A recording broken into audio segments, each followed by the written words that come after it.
Dhurandhar release కు ముందు డాన్ 3లో హీరో రణవీర్ సింగ్. దురంధర్ రిలీజ్ తర్వాత డాన్ 3లో అతను హీరో కాదు. ఎందుకంటే దురంధర్ లాంటి బ్లాక్ బస్టర్ లో కనిపించిన తర్వాత తన రేంజ్ మారిపోయిందని రణవీర్ డాన్ 3 నుంచి తప్పుకున్నాడు అని బాలీవుడ్ వర్గాలు చెప్పుకొచ్చే మాట.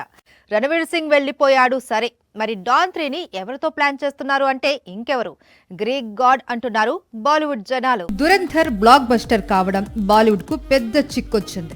ఒకవైపు విలన్ అక్షయ్ ఖన్నా దృశ్యం 3 నుంచి బయటకు వచ్చాడు. రీసెంట్ గా హీరో రణవీర్ సింగ్ కూడా డాన్ 3 నుంచి బయటకు వచ్చాడు. దీంతో మేకర్స్ కొత్త నటీనటుల అన్వేషణలో పడ్డారు. దృశ్యం 3లో అక్షయ్ ది విలన్ రోల్ కావడంతో మరో విలన్ ను వెతుక్కుంటే సరిపోతుంది, కానీ డాన్ అలా కాదుగా. ఒకవైపు అమితాబ్, మరోవైపు షారుఖ్ పోషించిన పాత్రలు, పైగా సినిమా కూడా బ్లాక్ బస్టర్లు కావడంతో ఏరి కోరి దర్శకుడు ఫర్హాన్ అఖ్తర్ తన స్నేహితుడు రణవీర్ సింగ్ ను ఎంపిక చేశాడు. కట్ చేస్తే రణవీర్ సింగ్ హ్యాండ్ ఇచ్చాడు.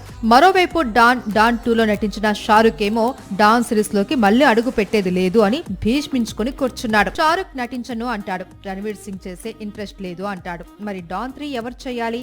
ఆల్రెడీ స్టోరీ రెడీగా ఉంది, ప్రీ ప్రొడక్షన్ వర్క్ పూర్తయింది. ఈ సమయంలో డాన్ గా మారేది ఎవరు అంటే అందరూ చెప్పేది హృతిక్ రోషన్ పేరు. నిజానికి ఫర్హాన్ కు హృతిక్ రోషన్ కు మంచి స్నేహం ఉంది. పైగా వీరిద్దరూ లక్ష్య అనే సినిమా కోసం కలిసి పనిచేశారు. అందుకే ఫర్హాన్ వెళ్లి గ్రీక్ గాడ్ డేట్స్ లాక్ చేయడం బెస్ట్ అని.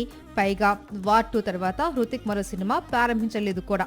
దీంతో ఫర్హాన్ అతన్ని రంగంలోకి దించే అవకాశాలు కనిపిస్తున్నాయి.